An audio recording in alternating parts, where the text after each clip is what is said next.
صراط الذین انعمت علیہم غیر المغضوب علیہم ولا الضالین آمین۔ بچانا ان کے راستے سے کہ جن پر تیرا غضب ہوا اور جو گمراہ ہے۔ اور اس کے بعد بخاری مسلم میں الفاظ ہے کہ نبی علیہ السلام سورہ فاتحہ جب بھی پڑھتے تھے تو آمین کہتے تھے۔ آمین آہستہ آواز میں، اونچی آواز میں، یہ بھی اختلاف ہے۔ بہرحال امام ترمذی نے پوری بحث کی ہے جس میں انہوں نے یہی راجح قول اختیار کیا ہے کہ جو جہری نمازیں ہیں ان میں آمین اونچی کہی جائے گی، اور جو زور اثر کی نمازیں ہیں اس میں آمین آہستہ کہی جائے گی۔ بہرحال آمین کہنا سنت ہے۔ یہ آمین قرآن کا حصہ نہیں ہے، اسی لیے سورہ فاتحہ جب قرآن میں لکھی ہوتی ہے کبھی غور سے آپ نے دیکھا نہیں وہاں آمین نہیں لکھی ہوتی، کیونکہ وہ نماز میں سنت ہے، قرآن کا حصہ نہیں ہے۔ اور بخاری مسلم کے الفاظ ہیں کہ اس وقت فرشتے بھی آمین کہتے ہیں، اور جب امام آمین کہتا ہے تو جس کی آمین فرشتوں کے ساتھ مل جائے اللہ تعالیٰ اس کی مغفرت فرما دیتا ہے۔ اسی لیے اس چیز کا اہتمام کیا جاتا ہے کہ آپ ولضالین سے پہلے شامل ہو جائیں۔ تو یہ غیر المغضوب علیہم ولضالین، اس میں تعویل خاص کے اعتبار سے تو ظاہر ہے کہ جو نبی علیہ السلام کی امت سے پہلی امتیں جو گمراہ ہوئی ہیں، جن پر اللہ کا غضب ہوا، وہ تو قرآن پھر ہمیں بتاتا ہے۔ ضربت علیہم الذلہ والمسکنہ یہودیوں کے بارے میں کہ اللہ تعالیٰ نے ان کو بندر اور خنزیر بنا دیا، کونوا قردۃ خاسئین، ان پر ذلت اور رسوائی اور غریب الوطنی مسلط کر دی، وہ آج تک مسلط ہے۔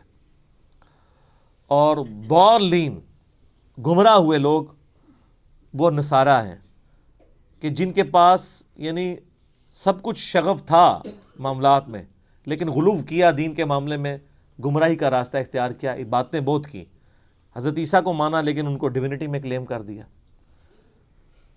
یہودیوں کا مسئلہ تھا، یہ اہل علم تھے، اس کے باوجود جان بوجھ کر انہوں نے گمراہی کا راستہ اختیار کیا۔ آپ کو پتہ کتنے ہیلے بہانے یہ کرتے تھے، اس لیے اللہ نے کہا یہ مغضوب علیہم ہے، ان پہ اللہ کا غضب ہوا ہے، لعنت ہوئی بھی ہے۔ سورہ نساء میں آتا ہے نا کہ لعنتی ہیں یہ۔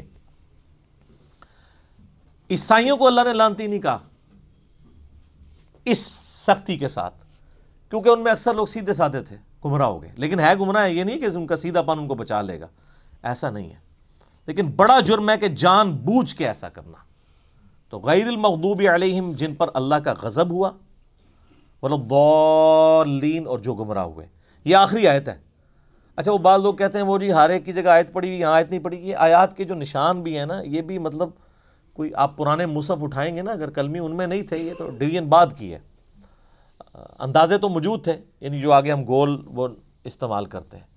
تو عموماً جو قرآن چھپتے ہیں نا، ان میں وہ والی غیر المغضوب علیہم ولضالین سے پہلے جو ہم پڑھتے ہیں نا صراط الذین انعمت علیہم، اس کے اوپر نہیں ہوا ہوتا، وہ گول نشان نہیں ہوتا، تو اس سے لوگ سمجھتے ہیں کہ شاید یہ پوری ایک آیت ہے تو پھر بسم اللہ کو شامل کریں گے تو 7 آیتیں پوری ہوں گی۔ نہیں، یہ 2 آیات ہیں، اور میں نے ٹیکنیکلی جو دلائل رکھے ہیں اس سے یہ چیز ثابت ہوتی ہے کہ سورہ فاتحہ کا حصہ بسم اللہ شریف نہیں ہے۔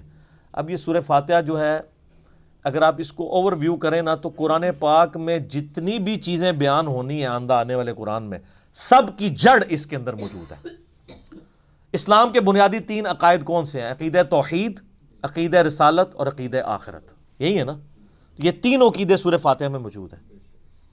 عقیدہ توحید، الحمدللہ رب العالمین الرحمن الرحیم مالک یوم الدین ایاک نعبد و ایاک نستعین۔ عقیدہ آخرت، مالک یوم الدین، بدلے کے دن کا مالک۔ اور اہدنا الصراط المستقیم صراط الذین انعمت علیہم، عقیدہ رسالت، کیونکہ رسولوں کو اللہ تعالیٰ راستہ اختیار کرتا ہے نا، وہی دیتا ہے نا آگے، امتوں کو رسولوں کے ذریعے دیا جاتا ہے۔ تو پورے قرآن کا جو آپ سمجھیں عقائد کی بنیاد اس صورت میں ہے کہ تمہیں مرنے کے بعد اپنے رب کے حضور پیش ہونا ہے، وہ قیامت کے دن کا مالک ہے۔ قیامت میں اللہ کے پاس پہنچنے سے پہلے رسولوں کا راستہ اختیار کر لو، توحید کا راستہ اختیار کر لو، اور اللہ سے یہ بھی دعا بھی مانگتے رہو کہ اللہ تعالیٰ گمراہی کے راستے سے اور جو لوگ جن پہ اللہ کا غضب ہوا ان لوگوں کے راستے سے بچاتا رہے۔ یہ سارا کچھ اگر آپ جمع کریں تو قرآن پاک میں کوئی ایک ٹاپک بھی ایسا نہیں ہوگا۔ جب رسولوں کا راستہ آ گیا تو رسولوں کی ساری شریعت سمجھ لیں، اس کی جڑ اس میں پڑ گئی۔ نکاح طلاق کے مسائل بھی اس میں کور، حج کا طریقہ بھی کور، کیونکہ صراط الذین انعمت علیہم ہے اور اہدنا الصراط المستقیم ہے۔ تو اس لیے اسے ام الکتاب، الفاتحہ، قرآن کھولنے والی، قرآن کی ماں کہا جاتا ہے۔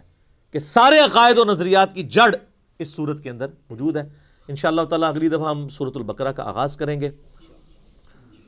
صلو علی الحبیب، صلاۃ بر محمد وآل محمد، اللہم صلی علی محمد وعلی آل محمد کما صلیت علی ابراہیم وعلی آل ابراہیم انک حمید مجید، اللہم بارک علی محمد وعلی آل محمد کما بارکت علی ابراہیم وعلی آل ابراہیم انک حمید مجید۔